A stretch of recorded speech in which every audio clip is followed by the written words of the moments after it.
Attenborough as a leader in raising awareness on the climate emergency, and he now advises on net zero. I think it's really important. We talk a lot about destination zero, but what's the imperative? Why are we doing this? Actually, David's going to bring that to life for us. He's got a lot of stories. He's been to the climate front lines and seen the damage being done to our planet, and he's going to offer us a different perspective on why we need to act faster to address the environmental impacts of our sector. I'm going to start with a video, and then David's going to come to the stage, so when he does, please welcome him.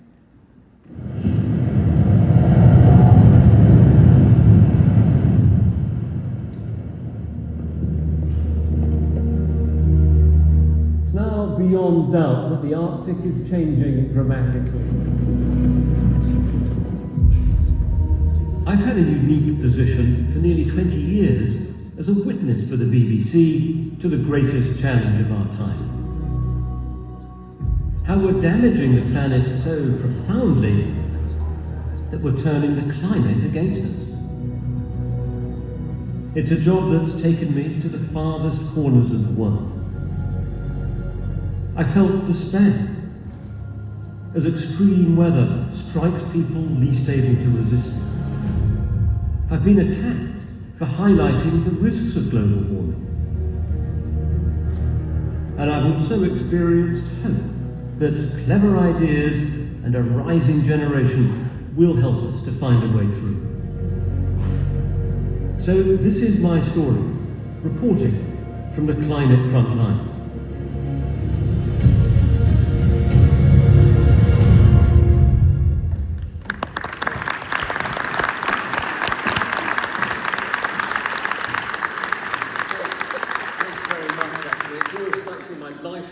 Before me when I watched that video. It's great to be here. Thank you for the warm welcome. I shouldn't probably say this, but I will anyway. I got into reporting on things environmental, climate, scientific in 2003, as Sophie says, as quite a cynic about it all. I mean, I'd obviously heard Greenpeace say save the planet, and I thought, the problems can't be that bad, surely. I mean, I came from a background of reporting on some quite unpleasant things. My first real assignment was in Northern Ireland in the 80s in the Troubles. One of my first reporting jobs was sent to a darkened street during a riot at night, and the only source of illumination was petrol bombs. That was my background. And I went on to report on other conflicts, diplomatic rows, all kinds of tensions. And so when I say I got to 2003, I was a bit hard-boiled, I suppose you could say. A bit of an old hack, had seen it all, and didn't like being told what to think, didn't like being preached at. So when I heard the slogan, save the rainforest, or whatever, or the Arctic's in trouble, I thought, really? Well, when I started the job, I thought it would be a useful service to visit some of these front lines. And with the support of editors, I went off to the Arctic, to the Amazon rainforest, to the Siberian permafrost. Not to talk to campaigners, but to talk to the best scientists, the top research teams that we have, that we're blessed to have. Teams from Harvard, Oxford, NASA. So, for example, in Greenland, went to this little camp on the edge of the Greenland ice sheet and stayed with a bunch of NASA scientists who were working incredibly diligently in difficult conditions to get the best possible data about how much that ice sheet is melting. And it seemed to me, on my first trip there was ice everywhere. What's the problem? But they were nearly in tears because their instruments were showing an extraordinary rate of change, a really unnerving shift in the pattern of the ice and the volume that was melting and crashing into the ocean. You saw a shot of that in that little brief video. I went to the Amazon rainforest, and we've all heard about the trees being chopped down. It is happening at a staggering speed. We did one report where I got the numbers from a science team, research team, and they'd calculated that about a football pitch of rainforest, which bear in mind stores carbon for us, does us the service of storing carbon, was being chopped down at the rate of 1 pitch a minute. But actually within 3 weeks of filing our report, that was out of date, and it was 3 football pitches per minute. So it was actually like being slapped in the face repeatedly at each of these locations saying, do you get it now? Do you understand it now? And gradually I came to see that these wonderful teams of scientists who were diligently, carefully gathering data, not campaign slogans, but hard data, evidence of the kind I think everyone in this room would want to respond to and act on, that we are doing a really brilliant job of trashing the planet in ways that hurt us. Now, where does it leave us? Because what I want to try and do is explain kind of how I got here, where I think we've got to, and then whether we can look ahead. What's coming next? So the world has warmed by 1.2 degrees on average. Doesn't sound a lot, but actually, look at the hurricane bearing down on Florida. I really, anyone, hands in the air, anyone been in a hurricane?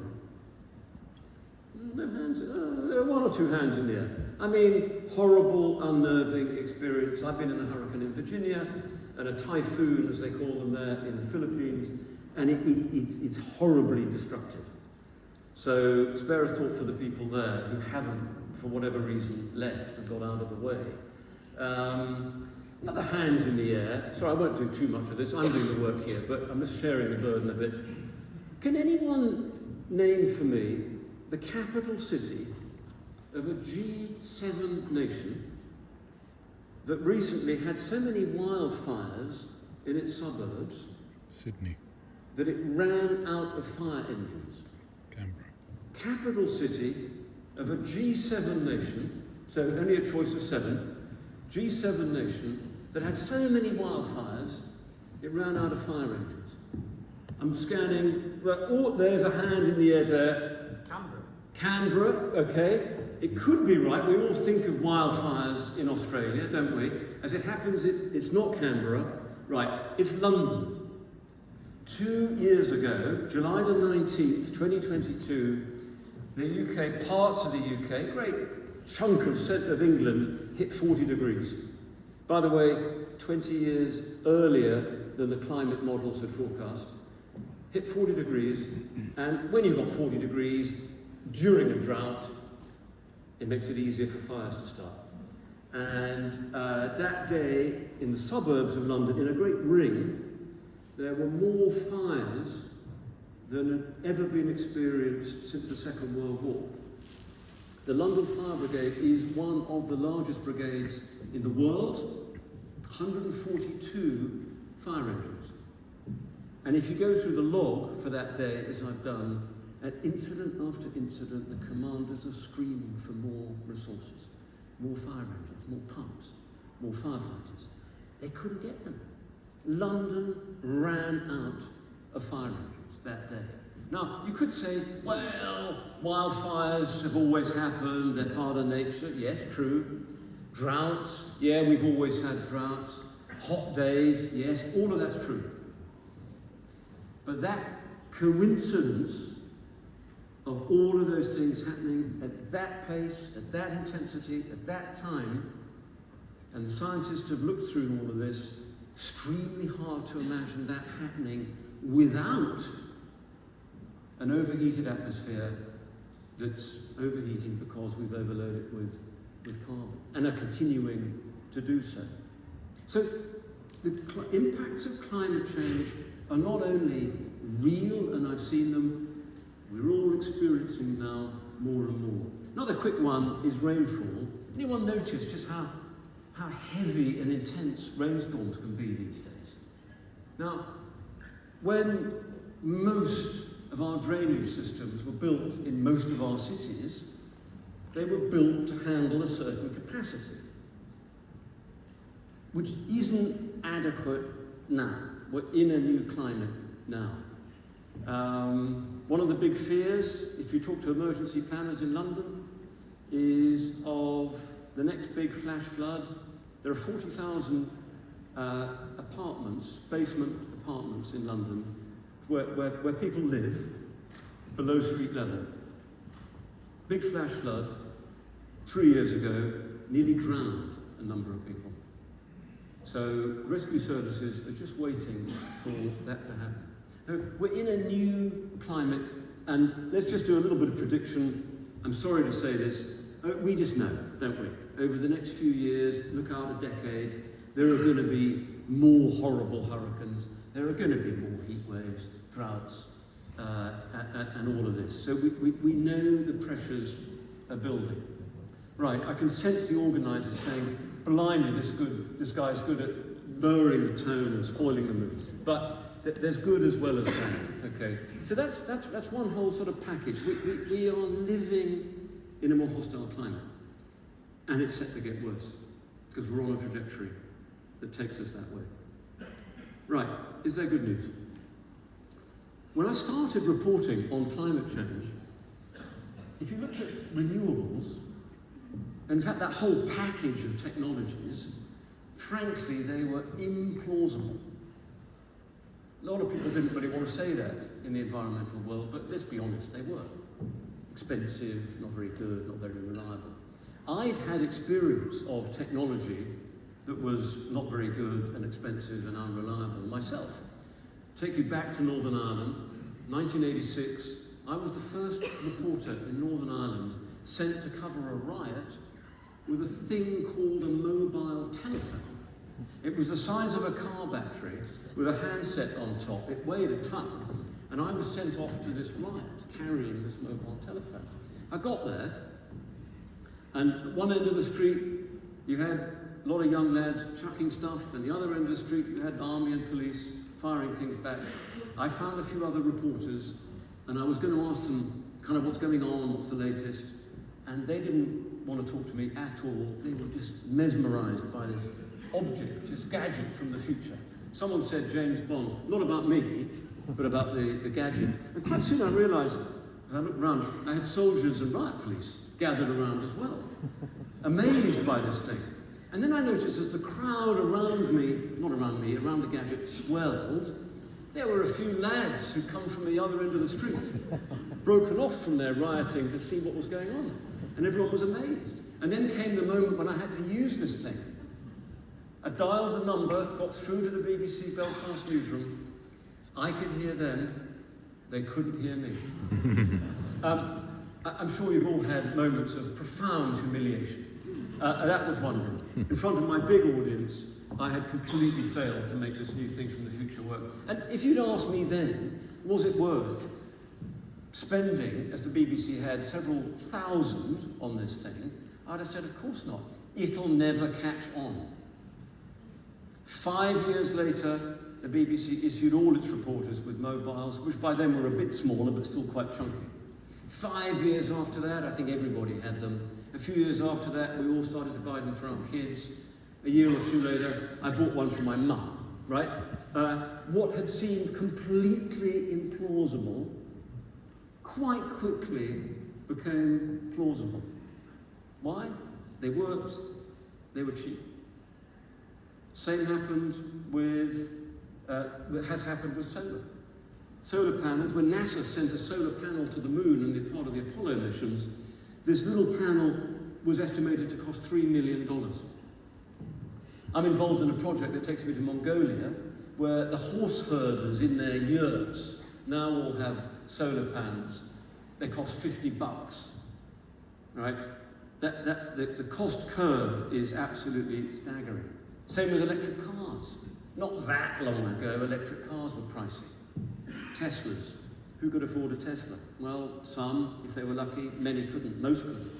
Right? BYD, China's biggest electric car maker, which, by the way, Warren Buffett, that far-sighted investor, stuck a lot of money into 15 years ago. He's done well out of that. BYD are now offering a car in China for under $10,000. Right? So things that seemed implausible because they didn't work very well or weren't very good and were horribly expensive, suddenly emerge as very successful. And where does that leave us in tech terms? People talk about the energy transition. What does it mean? If you look at the history of previous transitions, sail to steam in shipping took about a century, actually. I mean, people were still ordering new sailing ships in the 1870s and 1880s, even though steam had been around for a while. Still ordering those sailing ships because they thought that was the future, because the power source was free. Why on earth would you give up that? But quite quickly, there's a very interesting study that identified that there was actually a 15-year period when everything changed quickly. Suddenly it made sense for a lot of people. In fact, a great-grandfather of mine, I forget how many greats it is, ran away to sea from poverty in Northumberland in the 1850s, early 1850s, rose up through the ranks of the merchant navy, and by the time he got into his late 20s, early 30s, had saved up enough to buy his first ship with partners. Not a great big thing, but they could afford a smallish cargo ship. They had the choice. Do you go for sail, which they'd grown up with? Propulsion was free, as I say. Or do you go for steam? And they opted for steam. And I'm glad to say for him that he went on to make a fortune in shipping. The fortune lasted 4 generations, and I'm in the 5th. But he spotted what was happening and embraced the change and did well out of it. And I think we are now in a 15-year period for many of these technologies, switching very, very rapidly from implausibly expensive and difficult and not very good to suddenly being very, very, very, very interesting for people. And not just in a climate-y kind of sense, but in an affordability sense. A project I'm involved in takes me to Hull to help with their net zero initiative. And I was talking the other day to the guy running Associated British Port in Hull. Huge flat roof buildings. And a few years ago, they decided off their own back, without any subsidy, just to cover those roofs with solar panels. And I said, I asked him, well, that's interesting. And I said, well, that's sort of good for the climate, you know. He said, oh, nothing to do with the climate. It's economic. I said, well, how many years to get your investment back? Because these panels, back in those days, the whole installation cost $6 million. And I thought he would say 7 or 8 years to get his money back. He said 2 years. Electricity price was so high that in 2 years he'd get that investment back. Now it seems to me that that's the kind of positive tipping point that we're going to see. We are seeing with tech. We're into that 15-year period that we saw with sail to steam, also, by the way, from horse to car. It was Henry Ford suddenly slashed the price of the Model T. A lot of people who couldn't afford a car suddenly could. Despite the vicious lobbying of the horse and carriage industry, they couldn't hold back the rise of the car. So that leads me to my next point. Nothing happens in a vacuum. So we're living in a more hostile climate. The tech is suddenly looking very, very plausible in many ways that it didn't 10, 15 years ago. What about pushback? Right? Nothing happens in a vacuum. There are vested interests. Let's be honest, vested interests. When a new thing arises, a vested interest loses out. As I say, the horse and carriage lobby had a vicious advertising campaign to try to warn of the dangers of the motor car. You're seeing exactly the same. Fossil fuel interests do not want to change. They might have a net zero goal in quotes, they might talk about the transition and how they're leaning in, but actually, of course, it's completely human nature that if you're doing well in one arena, why would you want to change? Kodak thought it was doing very well out of film. Decided it wouldn't invest in digital. Now it's part of history. Now what this means is that as we embrace this new transition in tech, because I think we really need to, given the pressures of climate change that we know so vividly in our lived experience right now, we are having to contend with a tsunami of disinformation. electric vehicles will make you bald. Electric vehicles are so heavy they're causing potholes. If you buy an electric vehicle, you're probably a communist. I mean, you know the kind of stuff. I've made some of those up, by the way. But the pothole thing annoys me. Electric vehicles, of course, are heavy because they've got the batteries. But have you seen the size of a Mini recently? Right? I mean, cars are getting bigger and heavier, right? And that's why there are potholes. Plus, we've had historically vicious cuts in local government funding, so the pothole repairing budget in most councils up and down the country can't fill in the holes. So that's just one example. Disinformation. And there's a history to this, and I think it's worth just spelling out how profound this backlash is, the motivation for the disinformation. In the early 70s, Exxon, the big oil company, asked or commissioned its own scientists to do some studies of climate change. And we know this because there was a court case and the documents had to be published. You can see it online under the hashtag ExxonNew, K-N-E-W, ExxonNew. There's one graph in particular that's mind-blowing. Obviously, really good team of scientists. They modelled what would happen if carbon emissions keep rising. And they concluded that, this was in 1970, they concluded that by around 2000, if the concentration of carbon dioxide in the atmosphere reached around 400 parts per million, it was, just for context, 315 parts per million when I was born, and we're now at 420 plus parts per million of CO2 in the atmosphere, the world would warm by about 1 degree Celsius. We're above 420 parts per million, and we've warmed 1.2. They absolutely nailed it with an astonishing piece of research. But what happened? They weren't alone in this, by the way. Other oil companies did the same. They buried it, lock and key, and worse than that, in my book, they went on the attack, undermining the legitimate work of all the other scientists in the public domain who were trying to find out what climate change would do to us and what was causing it. Now, that's the backdrop. Now, people say, well, that was a long time ago, they've moved on since. Well, vested interests don't give up lightly. Now, I'm a user of fossil fuels. You know, I didn't bicycle here, right? I like tofu, but I don't want to live on it permanently, okay? So you're not getting a rant from a sort of veggie eco-activist, but you are getting a bit of a rant from someone who looks at the evidence and is concerned by it, as I believe we all should be, knows that there are solutions that are coming, but they're not fast enough, and also knows that there is a really determined pushback.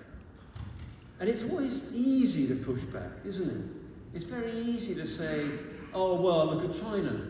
They're building coal-fired power stations. Oh, you want electric? Well, look at do you want more kids to dig up cobalt in Congo?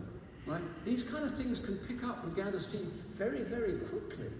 There are answers to all of them. Have you seen the stats for the investment in China in renewables?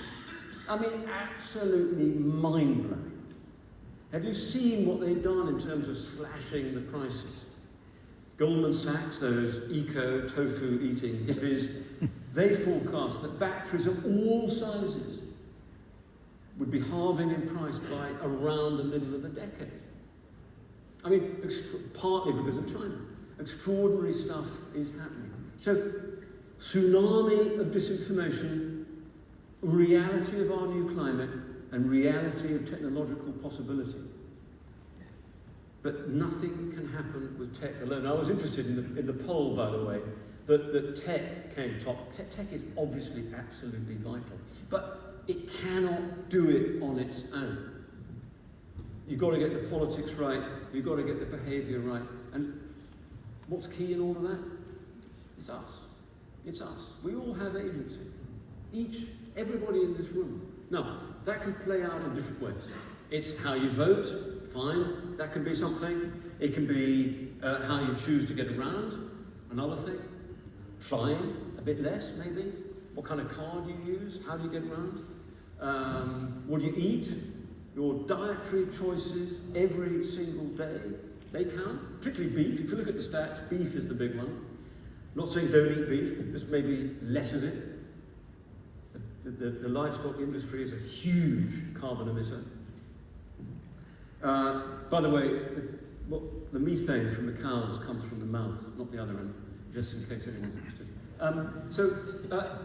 There are those things we can do, you know, don't buy avocados from Peru in the winter, all that kind of thing. Okay, I think those are important, but what I'm talking about here, looking out at a great sea of professionals who will leave this conference and go back to workplaces, back to meetings, back to running projects or working on projects, talking in away days. What do you do in your professional lives about this topic?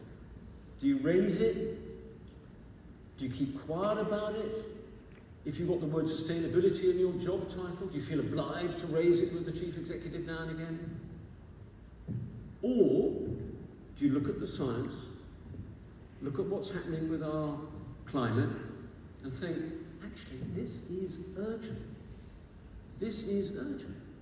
We can't let a meeting or a project or an initiative or a new building or a new product go by without seriously thinking, A, about its resilience and ability to function in our new climate. Is this building we're putting up going to flood? What's it going to be like in a heat wave of 40 degrees? How's that going to work out? And B, does it help or hinder the destination zero? Does it help or hinder getting us to net zero? Does it actually reduce carbon emissions? We can all apply this test. And I think transitions, if you look back, and I mentioned some of the earlier ones in history, there are winners and losers. They're often quite ugly, they're quite bumpy. The people who led them often weren't polite, they were discourteous, probably sharp elbows, probably upset a lot of people on the way. They were disruptors. And I think we do have a chance of heading off the worst of the climate change that is projected for us, but only if at every opportunity, every meeting, every project, every discussion, you bring this up. It means being a pain in the neck, right? But we're in an ugly situation, and I look out particularly at younger members of the audience. Look at the climate models. You're going to be growing up into a progressively more dangerous climate.